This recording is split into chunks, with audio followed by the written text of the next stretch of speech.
नमस्कार, आप देख रहे हैं ग्रेटर जम्मू और मैं हूं आपके साथ नीतू सिंह। करंट अफेयर के नए एपिसोड में आप सभी दर्शकों का स्वागत है।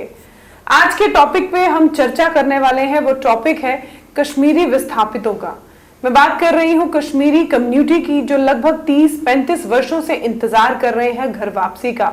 अब विधानसभा चुनाव की घोषणा हो चुकी है और ऐसे में हर पॉलिटिकल पार्टी जो है वो ये दावे कर रही है कि अगर वो सत्ता में आती है तो कश्मीरी विस्थापित जो यहाँ पर हैं, जिन्हें हम माइग्रेंट भी कहते हैं, उन्हें घर वापसी मिलेगी। इस पर क्या कुछ कश्मीरी कम्युनिटी उम्मीदें लगाकर बैठी हैं, इस पर बातचीत करने के लिए आज हमारे साथ पनन कश्मीर के फाउंडर डॉक्टर अजय चुरुंगू जी हमारे साथ हैं। बातचीत करते हैं। सर, ग्रेटर जम्मू में आपका स्वागत है।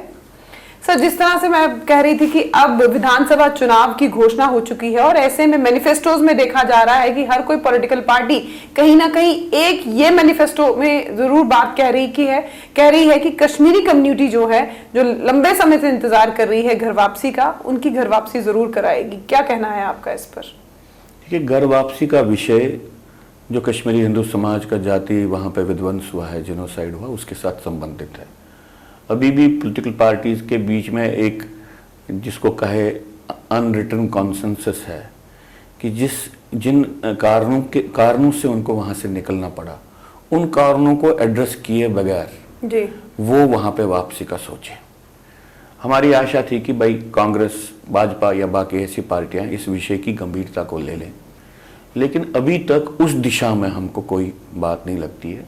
बाकी अगर उनको लगता है कि एक विषय है कि भाई वापसी का एक विषय है, अगर उनको सब पार्टियों को लगता है कि कोई गलत डेवलपमेंट नहीं है, ये तो आप कहिए कि एक इनिशियल कहीं सोच के उस दिशा में जाने का एक स्टेप है, लेकिन बेसिकली तो उनको जीनोसाइड एड्रेस करना है और अभी तक जीनोसाइड एड्रेस करने की मंशा किसी पार्टी ने नहीं दिखाई है। हमारी आशा थी कि इस बार इलेक्शन मैनिफेस्टो में ये बातें आई, क्योंकि अभी ये जो ऐसी तरीके की डिस्ट्रक्टिव प्रोसेसेस फैल भी गई हैं।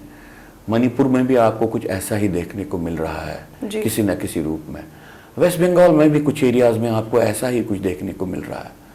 तो चूंकि जीनोसाइड के एक्सपर्ट्स कहते हैं कि अगर जीनोसाइड को आपने एड्रेस नहीं किया तो ये फैलता है, ये डुप्लीकेट होता है, ये बचाकशी करता है, ये अपने बच्चे देता है और बहुत जगह पे ऐसी घटनाएं घटनी है।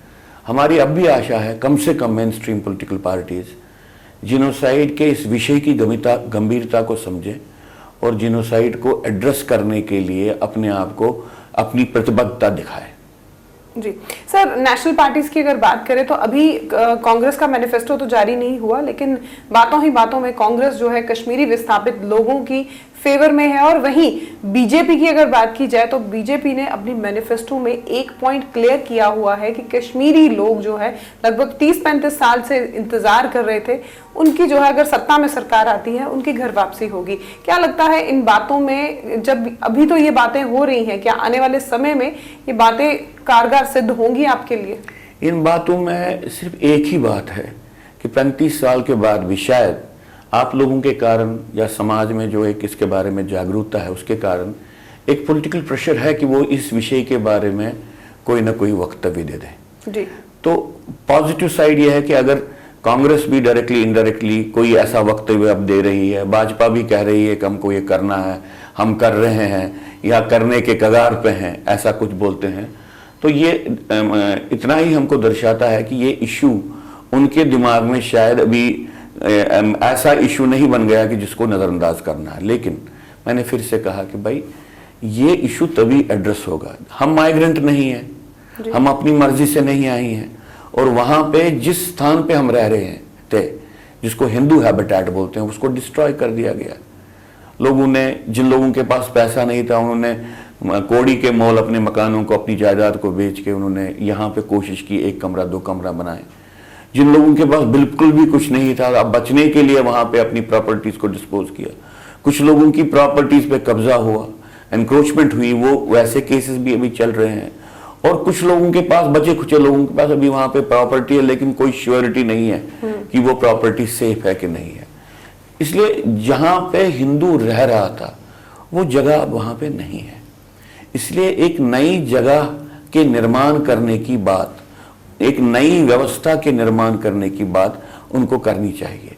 और मैं तो कहता हूं कि पन कश्मीर की डिमांड ही यही है कि भाई जिनोसाइड हुआ है, वहाँ पे जो सिस्टम था, राजनीतिक सिस्टम था, उसने एक सहिष्णुता के एक एटमॉस्फेयर को रिजेक्ट किया और एक छोटे से समाज को वहाँ से निकाल दिया जी। तो अब अगर उनको जाना, हम ये जो समाज जो वहाँ से उखड़ के जब वो जाएगा, वो कम से कम इस एश्योरेंस से तो जाएगा कि मेरे को फिर से उखड़ने का मौका नहीं, वो कहीं टूरिस्ट होके तो नहीं जाएगा ना, उनको रहने के लिए जाना है। और उसके लिए बहुत ही मेन बात है कि जिनोसाइड को माना जाए, जिनोसाइड को नकारने के लिए उसके खिलाफ एक कानून लाया जाए और बाद में जिनोसाइड के फ्रेमवर्क में रिवर्सल ऑफ जिनोसाइड की बात को देखा जाए। मेरी आशा है, आपके माध्यम से भी मैं अपील करूंगा, भाजपा को भी अपील करूंगा, कांग्रेस को भी अपील करूंगा कि इस दृष्टिकोण से इसको देखें।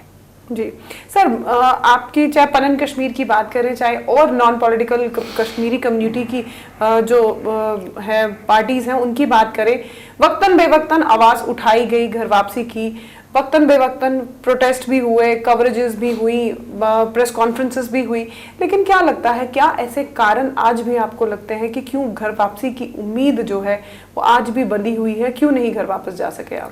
3 कारणों के कारण। जी, मैं तो समझता हूं कि जो एक किस्म का एक एंटी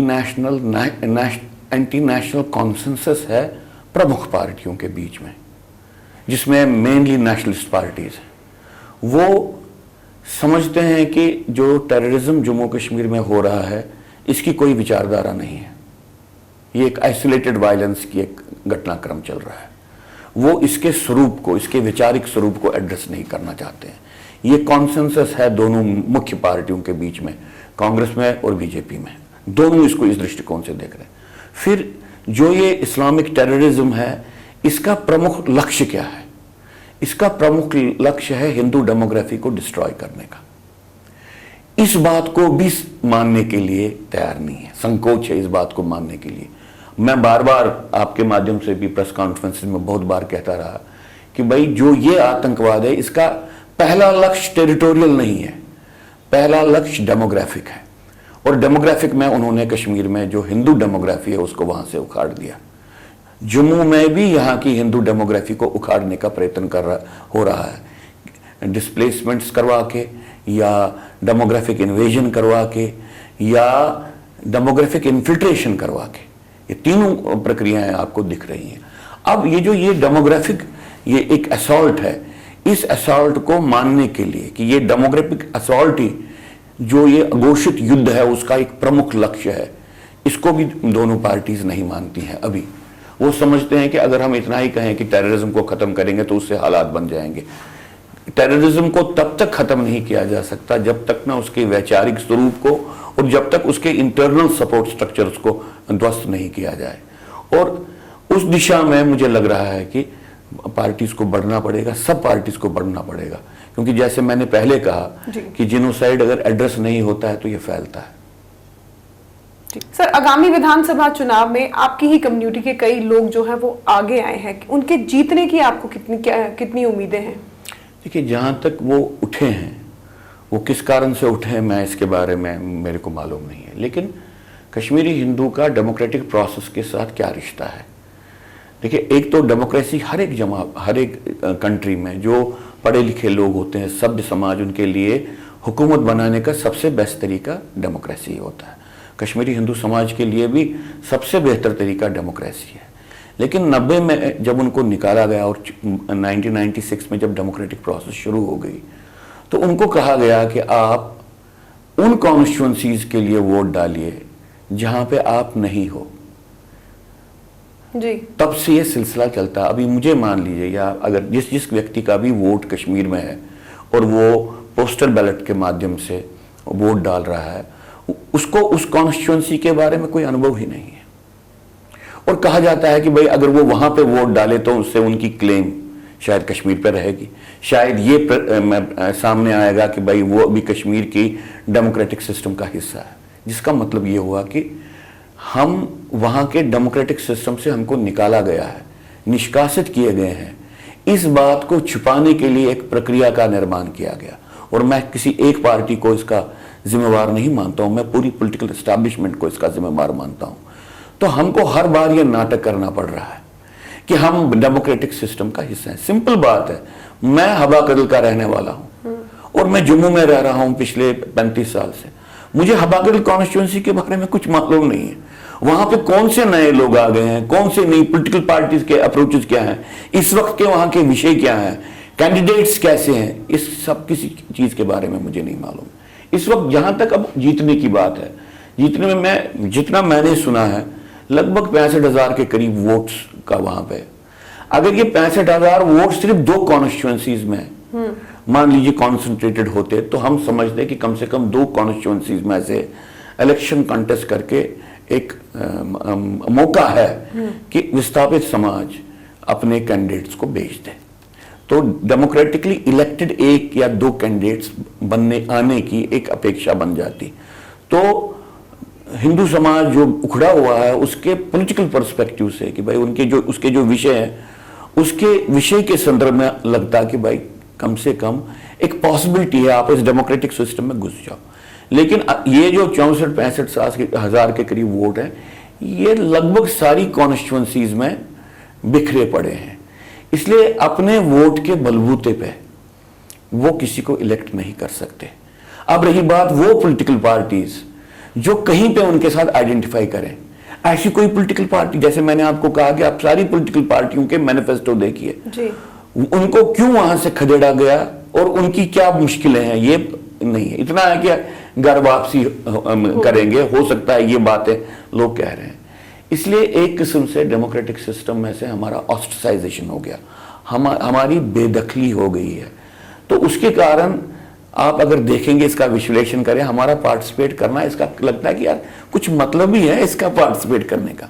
हाँ, हम चाहते हैं डेमोक्रेसी फले फूले बाकी सब कुछ हो, लेकिन जो मैं आपसे बातें कर रहा हूं ये बातें लोगों के सामने आए कि एक ऐसी विषम परिस्थिति है कि जम्मू कश्मीर की पॉपुलेशन का एक सेगमेंट वोट डाल के भी डेमोक्रेटिक प्रोसेस का हिस्सा नहीं बन सकता। जी सर, आखिरी सवाल आपसे रहेगा। जिस तरह से बात की जा रही थी कि अभी जो है आगामी विधानसभा चुनाव में क्या कुछ कश्मीरी विस्थापित लोगों की जो है उसमें प्रतिक्रिया रहेगी, किस तरह से वोटिंग होगी, क्या कुछ उसके बारे में हमने तो बातचीत की।